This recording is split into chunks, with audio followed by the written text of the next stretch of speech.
Welcome back to Balance Boldly, the podcast where we get bold about our balance and campaign to shake the shame that stunts our growth.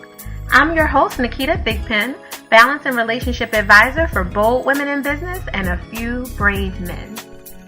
This season is brought to you by our power partner and season sponsor, Spreaker.com. As a product of the product, the Balance Boldly podcast utilizes Spreaker's high-quality tools to create, host, distribute, and measure our show. With the use of their easy-to-use iOS and Android mobile apps, podcasters and internet radio show hosts are able to record and store their valuable content and share across multiple networks like iTunes, Stitcher, iHeartRadio, and more. For more information, visit Spreaker.com. Continuing in the theme and fashion of Season 2's Desperate Acts, I want to jump right into what we all should take a little bit more stock in. And of course, I'm biased because it's coming from me. But really focusing on what is throwing us off balance and how can we regain it. I think part of the reality, if you recognize my definition, for those of you who have been following, you know my definition of balance is really your truth over your boundaries. That's really what it is. Your truth is what you want and not just what you need. And then obviously your boundaries are the things that you are opening yourself up to as something you will and will not allow. That's the simplest way I can say that without going super deep into my whole balance equation that I'm always talking about. In order for us to regain our balance so we can maximize our potential, tap into our inner brilliance, and if you're in business or climbing the career ladder, so you can maximize your profit, because money does matter and it's really important for us to have money so that we can help make the world go round in all the incredible ways we do that, right? But part of where I'm going today is really those deliberate moments that we either choose to have or not choose to have based on how we look at what we really want and what we need, and being excruciatingly unapologetic about that. I have this whole, I have a lot of mantras and affirmations, and many of you already know that, but I have this one that I was embracing since late 2016 where I really needed to be more unapologetic about everything that I really wanted to deem as, special time for myself, or just the way and the reason behind why I do some certain things. So later on in the episode, we're going to talk to an incredible woman, and we touch on this a lot in terms of your deliberate moments and your deliberate actions that, obviously outline and highlight those moments to make those moments actually happen, the actions that we take. And one of the things that we talk about quite deeply, so I won't go in too far, is something that I'm anchoring with this moment right now. The ultra achievers who are listening, those people that are, you're not just, you've passed high potential, which is great.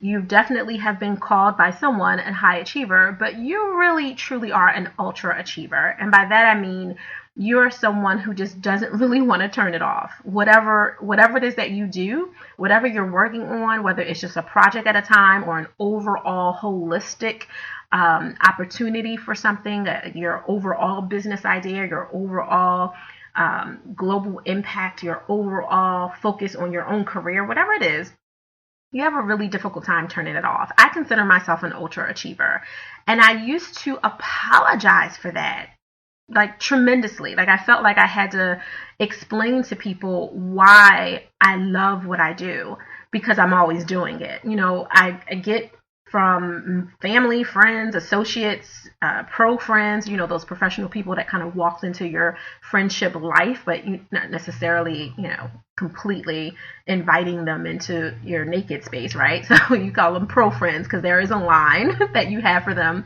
more so than other friends. But all those people would always say, Naketa, when do you sleep? When are you not working? And I do, for my own balance. I take great care of myself. I sleep, I exercise, I do what I need to. I have time carved out for my family.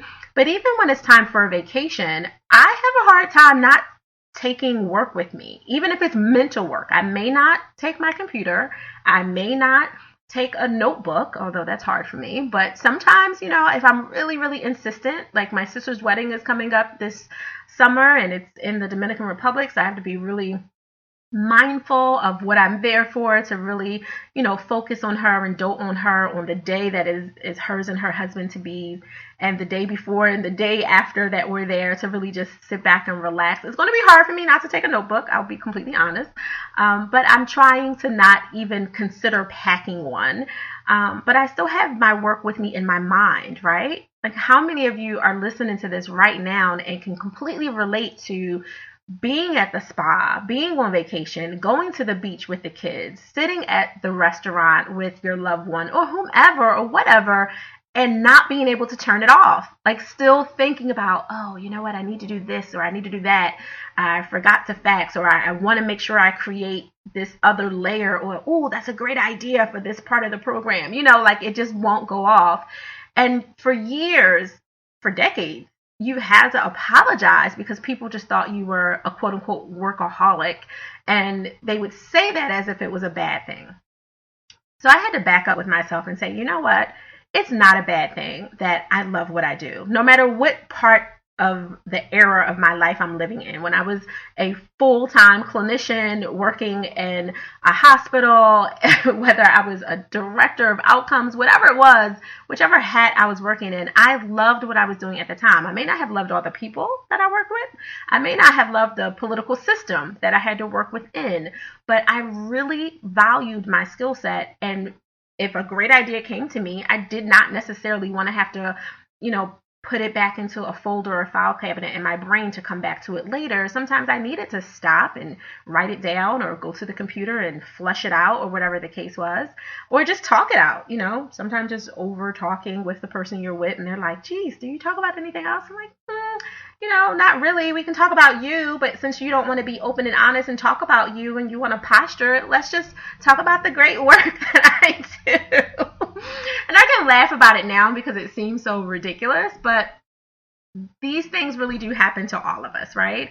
And we have to choose whether or not that we will unapologetically embrace that those deliberate moments happen for a reason. And it's a matter, of course, of whether or not they just become moments that you wish didn't happen, and you want to find a way to, turn it off or quiet it or push it aside, or whether you want to embrace it and say, you know what, I'm going to deliberately carve out time for me to, feel this creative space that I'm in right now. And if it happens to be interrupting a dinner or whatever the case is, but also on the other side of that, being extremely mindful that if you are with other people, right? If I'm with my husband at a restaurant, if I'm with my kids on at an amusement park or whatever, and we're somewhere where I need to give them my full presence, then I need to deliberately turn the volume either off or down on whatever that creative juju is that's happening, those thoughts, those ideas, because I need to focus on them deliberately and unapologetically focus on them without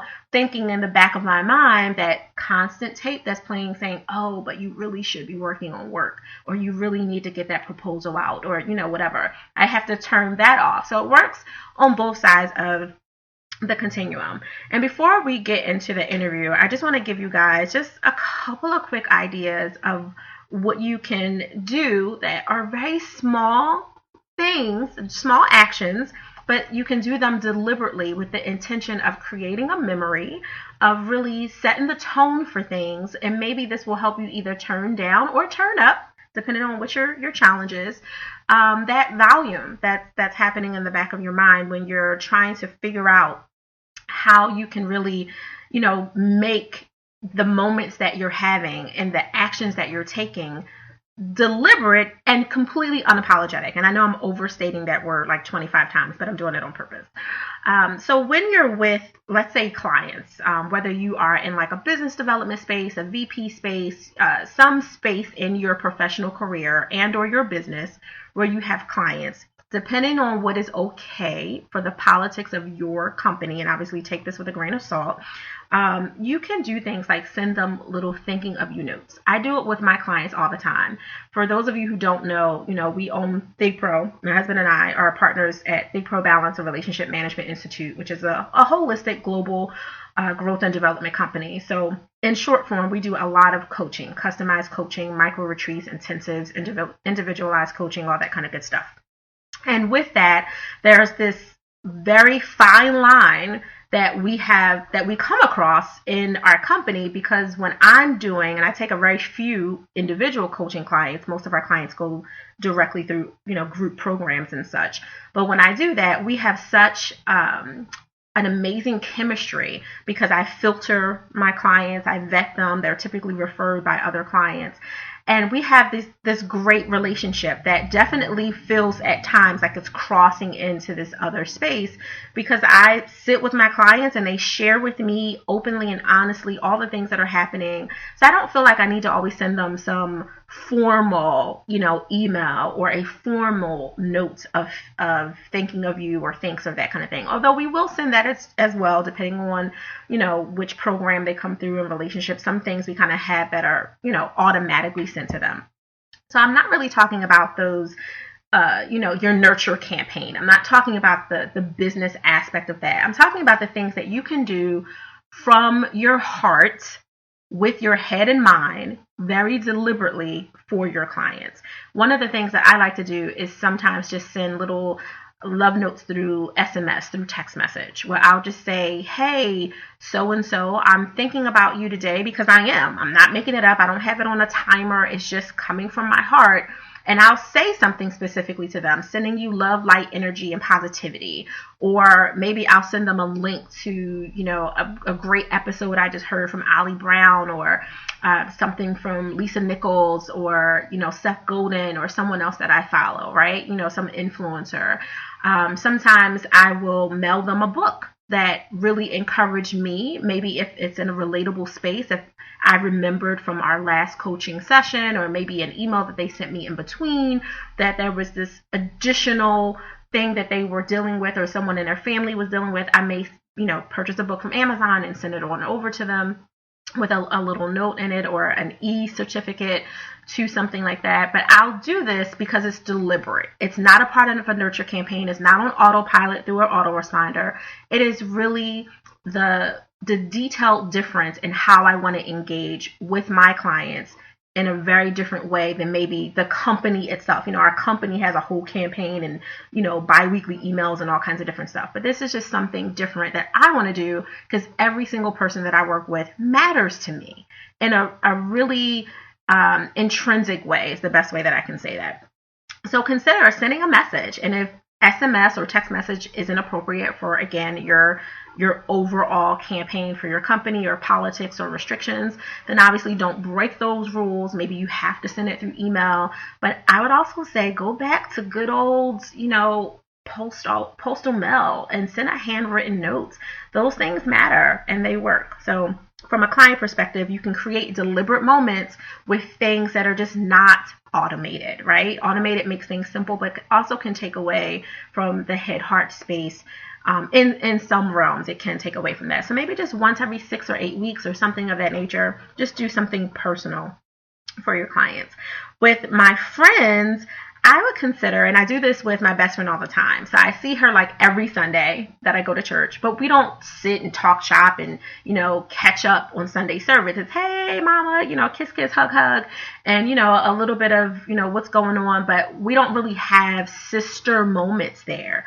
And then I have friends that I see maybe 2 or 3 times a year, but I would definitely say that if I'm in the hospital, I want you to call them. They are a part of my inner circle. And, some associates and such that extend out of that we have really, really good relationships with. So sometimes what I'll do is I'll send a text message first, because everyone in my life is very full in their days. I don't like to use the word busy, but they have very, very full days, very productive, high level, they're ripping and running days for themselves, for their families, for their clients, just like your friends and family members are, right?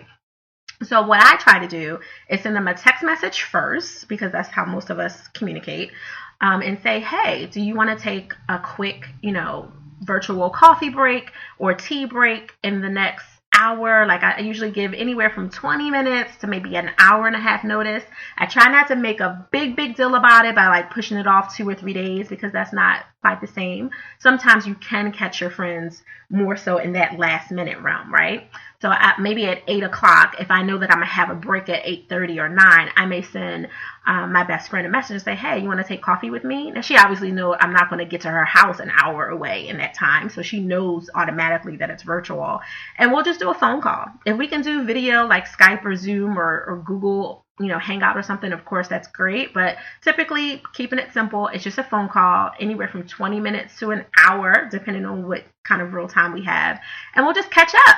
How are the kids? What's going on? Did so-and-so handle that bully issue that was happening in school? Whatever it is that, from where we picked up last. And I try not to do the talking. I really want to do the listening when I'm doing my little virtual teas, virtual coffees.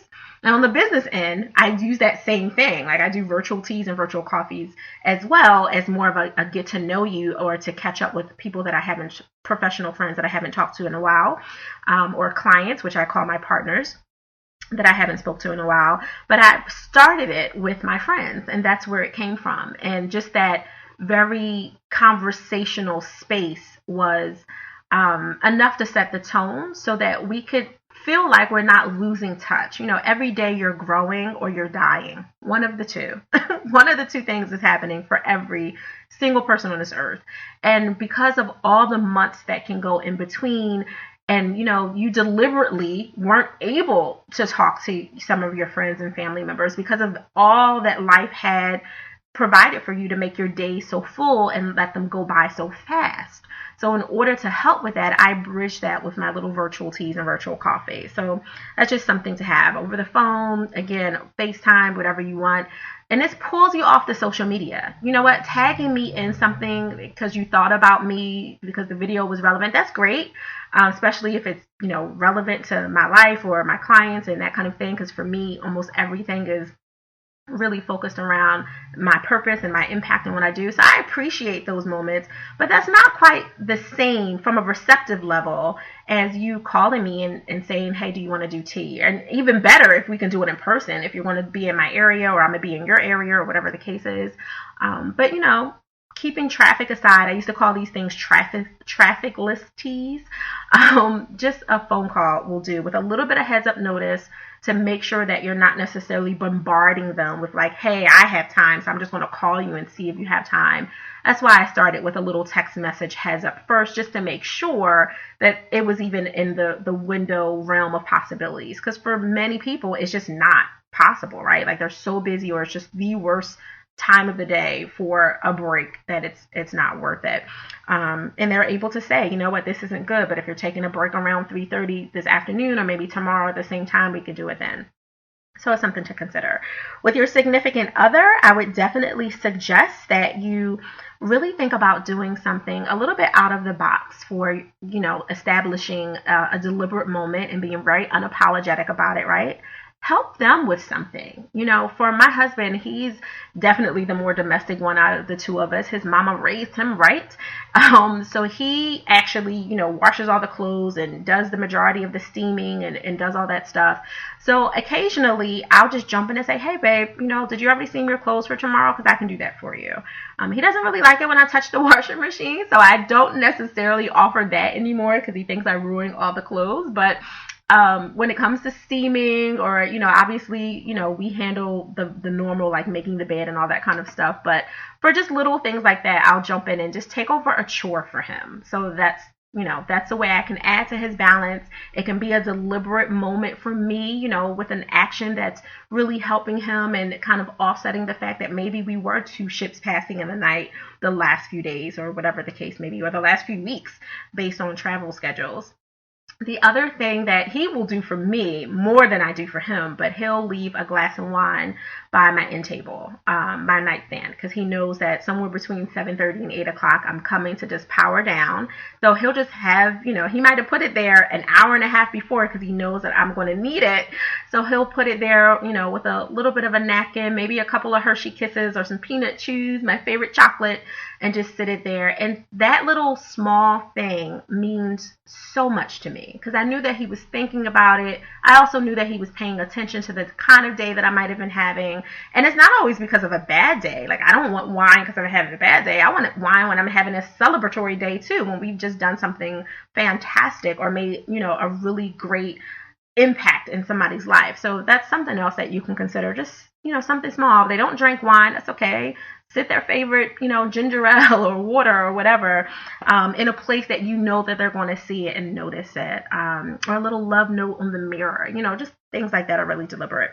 And with our kids, especially if your children are, like mine are older, they're 16 and 20, so they're not necessarily running into my arms every day, right? Like they're not jumping in like, hey mom, they're just like, hi mom, like going to the phone, going to the computer, going to whatever. And so I make them sit at the dinner table or whatever the case is, or we're having a heart to heart because someone messed up something and I need to set them straight. So I would say for a deliberate moment with your children, especially if they're a little older into adulthood, young adulthood and beyond, is just surprise them with an unexpected text message or email or postal note, like an actual written cardstock card that's simply just because. Like I will send my daughter while she's in school in the middle of her crazy day and just say, I'm thinking about you and I love you to life. And that might be the simplest thing.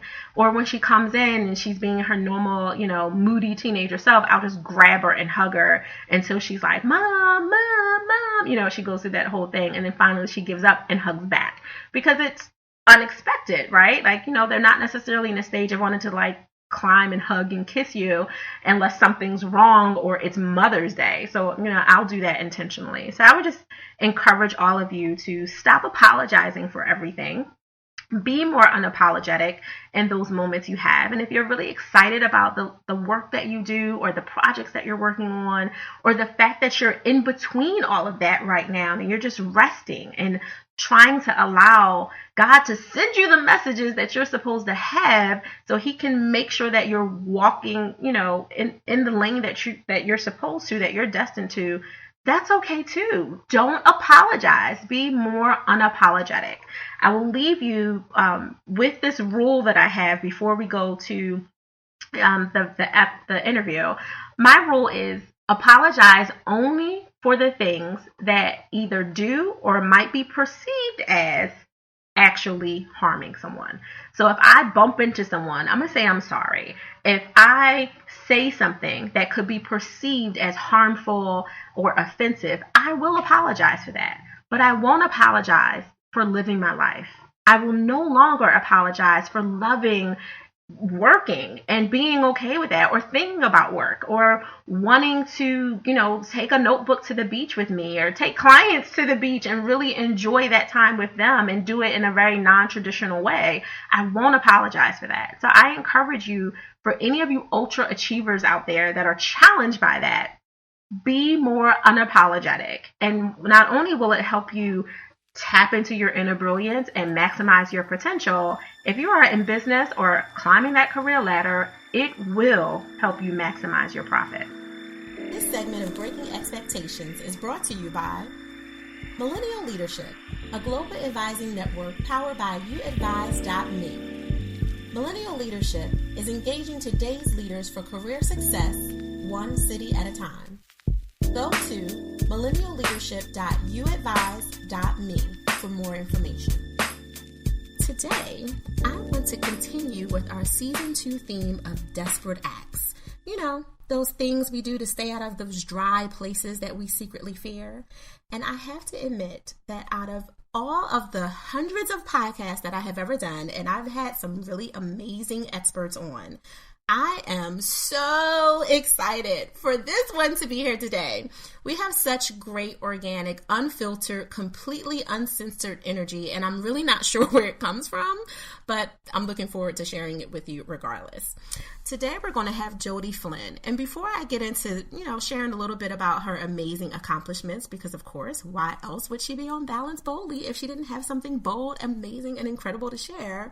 I have to say that I was on her show, Women Taking the Lead, I don't know, maybe a month or so ago, or a couple of months at this point, and it was incredible synergy. We had such a good conversation, and she is a host that makes you feel at complete ease which is really, not the easiest thing to do. For many people who have listened to interviews, you just think like, oh, it's just one person asking questions, the other one answering, it's supposed to be simple.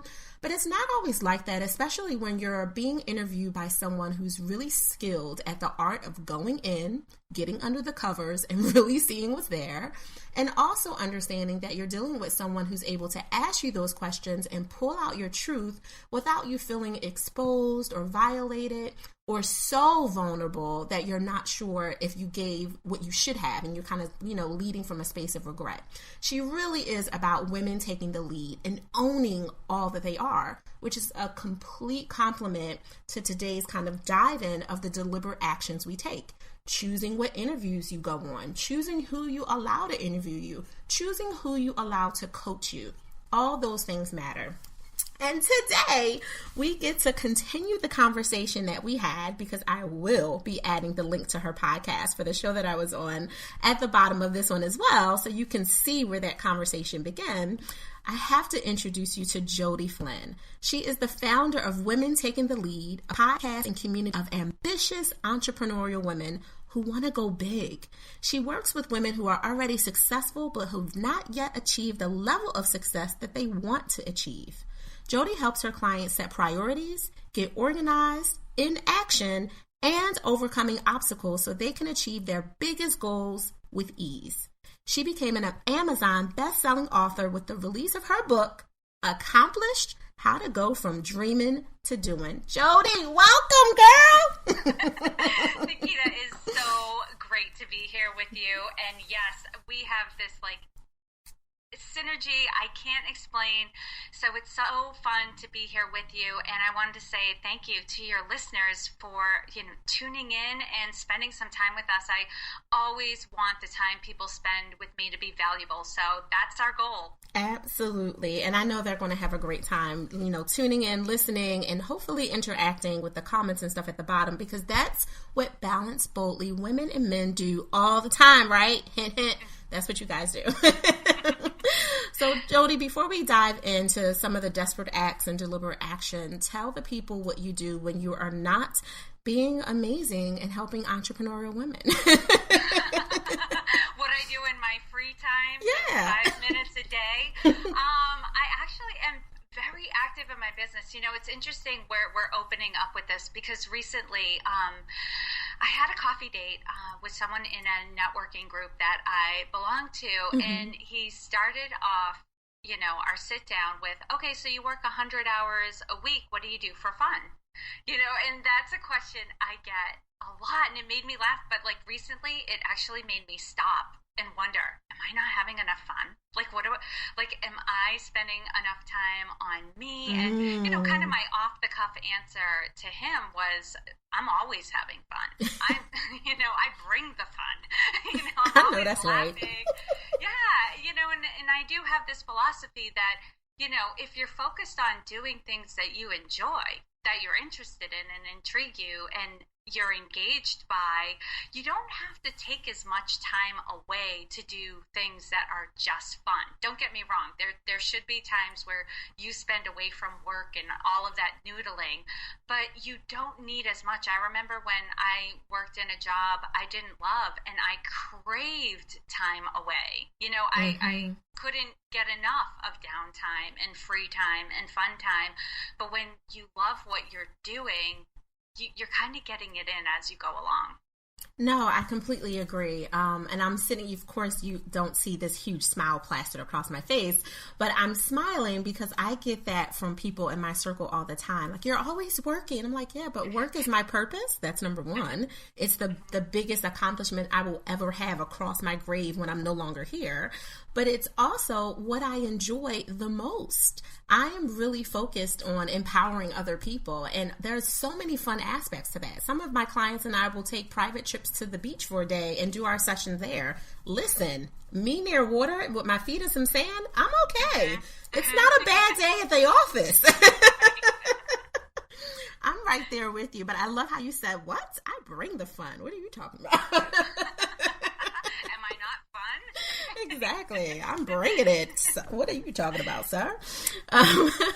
But speaking of that, I mean, every day you take a deliberate action to do or not do something, right? You know, whatever it is that for your day of how it starts for your, I'm assuming your business day, not necessarily your off business day. And, you know, well, I'll include those as well, because I know for me, I'm sneaking in business stuff all the time because there's always something that I want to tweak or do or set up or send an email, or I had someone top of mind and I just want to share a success tip or something. But when you decide in the morning and you wake up and rise, before you put your feet on the floor, you've already decided deliberately what's going to be the most important thing that you have to take care of today. You've also decided deliberately what you're probably going to put to the very bottom of the list, or that just might not happen today. And sometimes that's yourself, right? Like, I am not exercising today, or, you know, or whatever. Or sometimes it's the craving that you have of, you know what? I don't care what else happened. I'm eating a piece of chocolate cake today. Say what? But you think about it and you go in for that, you know, on one aspect or another, right? So what are some of the deliberate actions that you take every day? Well, every day before I get out of bed, I'm meditating. Mm-hmm. You know, for the longest time in my business, I knew I needed to meditate every day. It's clear to me, like, what do I need to do to be better at what I'm doing? I need to meditate. And it was hard to get into the practice of it. I'm not going to deny it, especially when you wake up on those days when you're like, I have so many deadlines today, and I don't know if I'm going to be able to fit it all in, and I'm probably not going to get to stop working before 7 or 8 o'clock tonight, even though it's already like 5 o'clock. You know, it's 5 o'clock in the morning, and you know you've got a long day ahead of you. You know, that's where I struggled, like making time to meditate, and now I'm at the point where I'm so clear on the benefits of it, and I'm so clear on what my day will look like if I don't meditate, that I take at least 5 minutes just to be present, be in my body. Mm-hmm. I don't do anything complicated. Like, I say a prayer, I focus on my breathing, I pay attention to the sensations that are going on in my body, and I find within minutes my shoulders are starting to relax. I think that was eye-opening too, when I started meditating, realizing that I woke up with my shoulders already, like, at my ears. Like, you know, the day had already, like, centered on my brain and was already weighing on me. But with meditating, like, I found, like, my posture improved, my breathing slowed down, I relaxed, and it was enjoyable, I guess is the best word I can think of right now, to get out of bed first thing in the morning at the beginning of a busy day, already feeling relaxed, like, I got this. This is not going to be a problem. And so that's something I very deliberately do every day now. I don't skip a day, no matter what the day looks like. And then there are things that just kind of get me into my day. I, look at my stats. I look at my numbers. I'm a numbers person. I get motivated by numbers, whether they're going down or they're going up. It motivates me. It gets me thinking about, what do I want to do? You know, what do I want to focus on? And I'm looking at my calendar and my to-do list, and just getting myself, I think the big thing is, especially in the morning, is mindset. Right. What mindset am I going to have today? That is very deliberate. The things that fall off the list, I hate to say it, but lately it's been some emails. I'm like, okay, that person's just gonna have to wait. Right. another day. They just can get so overwhelming. I'm at a point in my business where I'm probably breaking record numbers for the amount of email that come in. So it's not like I'm not doing email. It's, I'm doing a lot of email. It's just, you have to decide at some point, like, when you're going to call it. And that's important. You have to deliberately decide at what point you're going to call your day, because there's always going to be another thing that needs to get done. Oh, you have said a word right there, sister. Listen, I'm a pull back. I'm gonna pull back because I wanted to say something. We're going to be right back. We just want to give some honor to some of our amazing season and episode sponsors right here. This segment of Breaking Expectations is brought to you by Fresh Level Productions, a video marketing agency that helps you attract, engage, and convert prospects to clients, all with the power of video. Visit freshlevelpro.com to schedule a brainstorming session with a video marketing expert today. Welcome back to Balance Boldly. We were wrapping up with Jodi Flynn, not wrapping up. She was really starting to rev up. I should say that. She was revving up, talking about some of the things that she does in the morning to kind of start and spark her mindset in the right direction with literally meditating and relaxing her shoulders and her body and preparing her mind for everything that she has to tackle for the day, the good and the gray. I'll say that.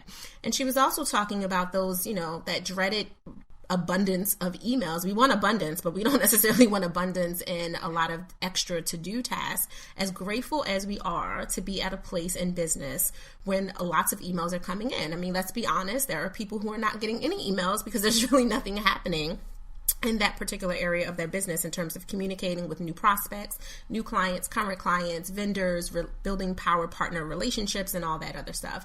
And we're really in a very good space to have it where you can actually say, whoa, my email is out of control, and it not be a bunch of spam or troll email. And I'm sure that that's not what she's talking about. But Jody, when you mentioned having to be very clear with yourself at what time, and I'm going to use your phrase to call it, when are you going to call it? Like, when are you going to put the brakes on something? That was a perfect segue into the segment that I like to call Breaking Expectations, which has a variety of meaning to it. But for the purposes of this, the way I'll tether it is when you're breaking the expectation of yourself to feel the need to continuously, just kind of push the needle when you really need to pause and give yourself a break, which is obviously what you've been learning to do with yourself, especially around things like emails, because obviously they're coming in and it's a business. So you definitely want to respond or have your assistants respond or whatever the case is to do it. But one of the things I was thinking of when you were talking and right before commercial, I was like, oh, Naketa, shut it up. Don't you say nothing yet. One of my brain trust advisors, Bobby Fodish, who's incredible. You and I talked about her on your show before. She made such a good comment that I will forever hold on to, and I actually use now in my business. And she says, for anyone who wants a response, a demanded response or a mandatory response before 24 hours, you need to be a client. Like your clients get top priority. So those are the emails that you're answering pretty much no matter what. And then obviously you've kind of filtered and tiered them based on, where they're at in the contract process or the prospect process or in your giving process for your philanthropy side of your business and all those other things that you do. But the reality is you do have to prioritize, or else those simple to-dos, those other things you have to do, like, I don't know, eat, go to the bathroom, wash your hair, they end up going like further and further and further down the list. And I'm sure that those are not the days that you want to bring back to your reality, like the dorm days, so to speak. So I love that you said that, especially around your emails. And I have to ask you, how do you feel about, and it's okay if you totally disagree. I love that, listen, you got to be a client if you want me to email you back before 24 to 48 hours. Especially with everything else I have going on. How do you feel about that? I completely agree. If you're not able to set priorities, or rank the order of importance of, different things that are coming at you, then everything will be labeled urgent. Everything will be on fire, and everything will feel like it needs your attention all the time. And that's when you go into overwhelm. So there's nothing wrong with ranking the importance, like we're using the example of email, but yes, clients definitely are at the top of the list. Colleagues that I work with regularly, they are at the top of the list, and then lower down the list is someone I don't know who's sending me a pitch. Right. It's like, it's not like I delete those emails. I do get to them. I'll usually carve out a day or a time where I'm like, okay, for this space, I'm going to go through these emails really quickly. I've set up a kind of a system in my own mind of how I vet these things. It keeps sanity, it keeps order to your day, and it keeps you from wasting time on things that are not important or urgent. Those emails are not urgent, but your clients who are paying you and who, will, consider the ROI of your services, yeah, they're important. You need, that's where your money's coming in. You need to pay attention to that. And sometimes, I have to remind myself, pay attention to the money-making activities, not just the ones that bring in money now, but the activities that are going to bring money in later. When I was writing my book, I was carving out 2 or 3 hours a day, over over the summer too. I gave up a lot of my summer for that, to write and edit and rewrite all of that stuff. It was not urgent, but it was absolutely important. And if I did not dedicate that time and push some lower ranked items off my to-do list for that duration, I would have never gotten the book out. And it is already proven to be really important in my business. So yes, you have to, if you haven't yet, rank the order of importance of things that are coming at you so that you're using your time wisely, because it's very limited.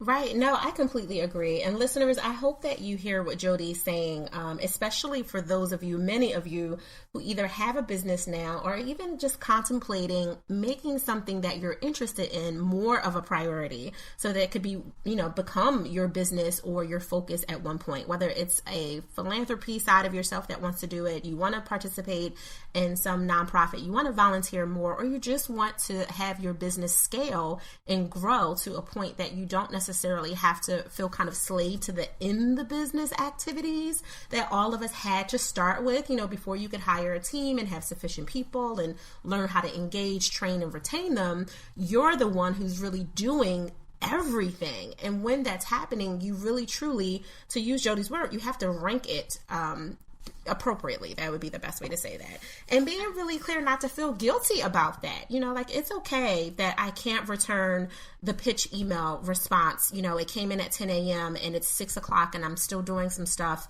and I just won't be able to get to it until 2 days later. It's okay.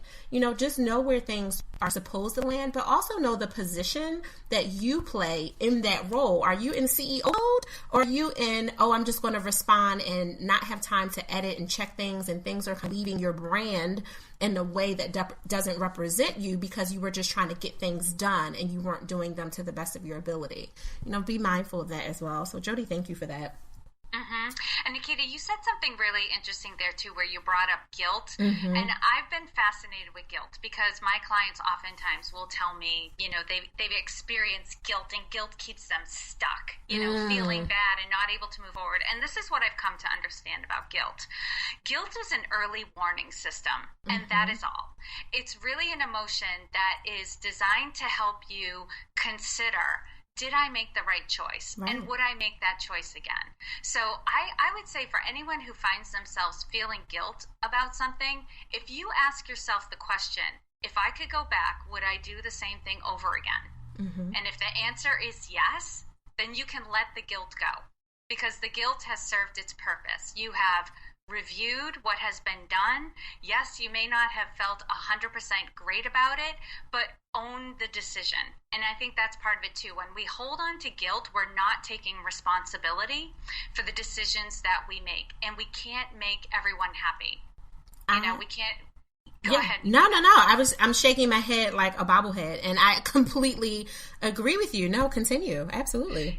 Yeah. So, and this is the thing, guilt will keep us just stuck because we can't move forward because we don't want to continue to make decisions that don't make everybody happy, but that's impossible. And I find, that's where my clients will get stuck. They don't want to move forward. They don't want to take the actions because the last time they had to do it, they felt guilty about it.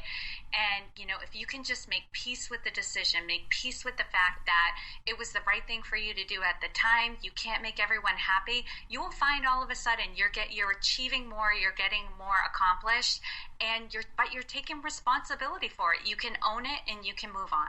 Now, I 100% agree with you. And honestly, part of why we decided to kind of take this pivot with the Balance Boldly podcast, because the previous one was Balance Beam, for many of the listeners that are, continuing to be so awesome and follow us through our own evolution as a company, as a woman, as a host, and all those different things. I decided to really focus on this being about shaking the shame. And guilt is one of those triggers that stick, it starts all the yucky, icky, gooey stuff kind of pouring, and then the shame makes it stick to you. For those very reasons, a lot of people don't look at what was the purpose. What was the reason that I felt guilty about that action that I took or the action I didn't take. What was the reason? We don't necessarily kind of look in the rearview mirror to see what it was there for and to make sure that it's done now so we can move on. It sticks to us and kind of creates this yucky, ucky filter that turns into a shame that literally covers us and smothers us and weighs us down and keeps us stuck and stunted from being able to grow. And that's a lot of the stuff that I know, because we do such an overlap of the way we serve people. I know that that's a lot of stuff that you're helping people scrape off before you can even get to the real meat of, okay, let's make your business thrive now. Because otherwise they're still making the same mistakes because they're still covered in the yuck that won't allow them to see why it's important to infuse whatever the new transformational methods are that you're trying to help them with. Yeah, and shame is a whole other sticky wicket. Like we think guilt is bad. Shame is a whole other thing, because guilt is about what we did. We put it towards the action. Like, right. I don't like what I did just there. Shame is so much more personal and painful, because what shame is saying is, I don't like who I am. Yep. You know, and yes, there's all sorts of things, you know, to look at when it comes to shame. It's not easy. It's very powerful. It's very personal, you know, but one of the things that definitely triggers, you know, the shame game within us is the inner critic. You know, when we're about to do something new or scary or challenging that we haven't done before, the inner critic comes into play, because it's a part of our brain that wants to keep us safe but doesn't care if we're happy. And it can be very vicious and powerful, you know. So when you're about to do something new or bigger, you know, that you haven't done before, the inner critic will come saying, who do you think you are? You're not good enough. You know, it says a lot of things, but it all boils down to, you're not good enough, there's something wrong with you. So sometimes just recognizing that, okay, this got triggered because I'm putting myself out on a limb. I'm doing something new and bold, right? Especially when you start to live bold and you start allowing yourself to be seen, like for people to see you, to hear what you have to say. Your inner critic will go crazy, but if you can recognize it for what it is, it will take some of the emotion out of it, and you can go, okay, this is because I'm starting to live fully, right? I'm starting to be myself. Yeah, go ahead, Naketa. No. I'm in love with it, because you're saying exactly what I'm thinking. It's like you're inside my head looking through a mirror. You're 100. That's why we get along. I know, right? Yes. You would say this back to me. I know it. And I love it. You are 100% on. I can't say anything but yep, like a little bobblehead, because you are 100%. Just speaking the truth that so many of us don't necessarily want to hear. And some people just aren't ready to hear. But to highlight your point, you have to be in a space where you're willing to at least recognize what your triggers are. And that, you know, kind of rounds out the whole deliberate action piece, right? Like when to your point just a few seconds ago, when you're about to take a new bold action or just doing something different, you know, something that the world of change has called you to do in order for you to get a different result, because we know that that's what you need to do if you don't want to live in an insane space of just doing the same thing and wanting a different result, you know, really activating a change. When we do those things or stop doing some of the things that weren't helping us, that were inhibitors to our growth, there's this part of you that peeks up and says, wait, am I good enough? Am I ready? Should I? Could I? I'm not sure. You know, all that stuff kind of happens, and it's like a tape playing in the back of your mind. And we all have to recognize, give it its respect, you know, recognize that it's there and say, okay, I hear you. Why am I hearing you? Why are you louder? You know, talk to yourself. Don't feel crazy. Don't worry. Let me just tell you, you already are crazy. So you don't have to ask that question. If you are living in this world in the 2000s, you're already crazy because you're here. So you don't have to question, are you crazy? We're all already crazy. But now it's whether or not this is something that you need to address at a deeper level. Is this tape playing because it's trying to warn you of something? To Jody's point, with it being a guilt trigger, or is this something bigger that is icky, yucky, stucky, that is like literally on you, like covering and smothering all of your future actions? It's toxic to all of your relationships with your spouse, with yourself, with your children, with your nieces, with your nephews, with your neighbors. You know, like where is it and what position is it playing in your life? Or was it just something you needed to pay attention to and say, okay, I see you. I see the lesson in it. I see the blessing in it. And I also see where I should not repeat certain things, and just really respect that those deliberate actions that we want to take but are hesitant to take because of guilt, or worse, because of shame, we often have to sit back and say, what's going on here? Because if I do take it, what could it lead to? What's the worst thing that could happen? I mean, think in extremes. I tell clients that all the time. What is the worst thing that'll happen if you don't finish the book? What's the worst thing? You know, like, look at it like that. Take the power away from it for a second. And what's the best thing that could happen? What would be the most amazing thing if you became a bestseller with this book? Like, what would be the outcome of that? You know, and that helps you for the point we were talking about a little bit earlier about ranking your priorities. That helps you there, but it also helps you in the guilt area, to everything. Like, literally, this is just a mirror back of what Jody was saying, because that woman just said everything that I was thinking. So I don't want to repeat it. You were yourself. You were incredible, like I expected you to be. So that was my expectations that I did not have to break of Jodi Flynn. How about that?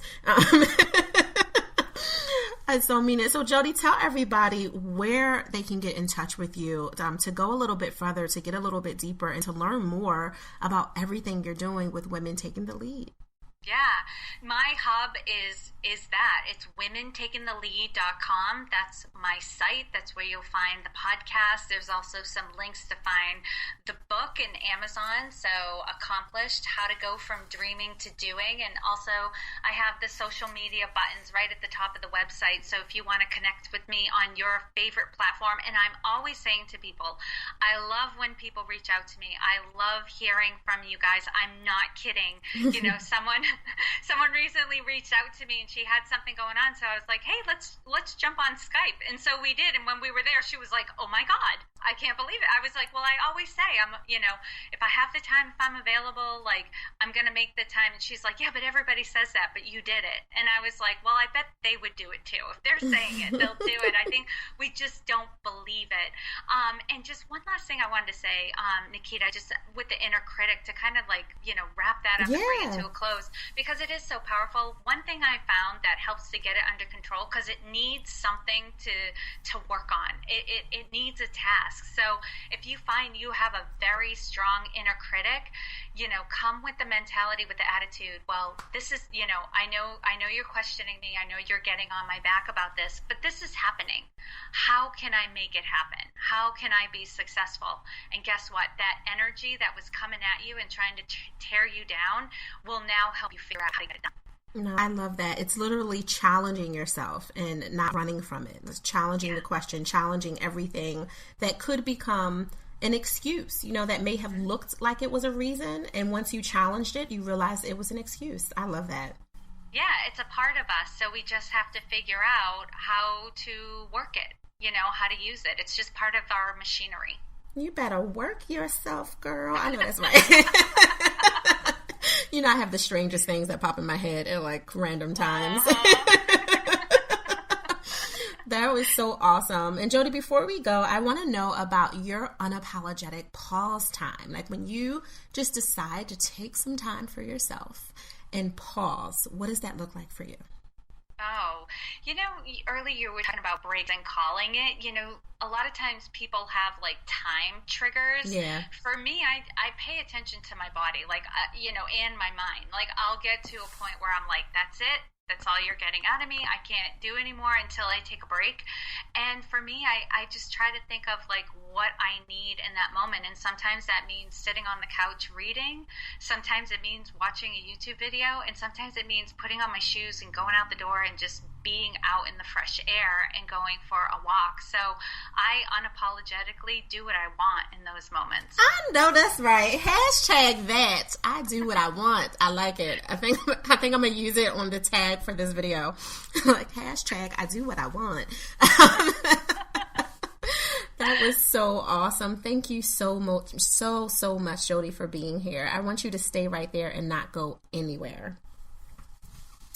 Thank you to our guest, Jodi Flynn. And as always, thank you to our listeners. You guys show up every single week, and I am always so grateful and so honored that you are taking moments out of your day and allowing me to plant positive seeds in your life, your relationships, and your business. If you like what you hear, please subscribe, rate, and share this podcast to help us ensure that Bold and Brave have access to valuable balance tools. That's you, the bold women in business, and those few brave men who will admit that you could use a little help here and there in your balance department. And for those of you who are not already a member, come on over and join the Dreamers Blueprint community. It's a community of investors who have already decided to seed into themselves and balance boldly. Go to dreamersblueprint.com to get access. Thank you so much once again for Jodi Flynn being amazing. I always love to end every podcast with kind of a summary blend of some greatness that we shared. And in short, if you take nothing else away from this, I want you to remember what Jodi was saying. Recognize the triggers, the guilt triggers, the shame triggers. Make sure that you're paying attention to them so you can begin to live your life boldly. Is it telling you to pay attention to something that was just a warning that you should listen to? Or is it telling you that you need to do something, a different action? Pay attention. But in order to do that, you have to recognize that there's a problem first. I'll see you guys on the next episode. Until then, set an intention, enjoy the balance of your day, and do it boldly.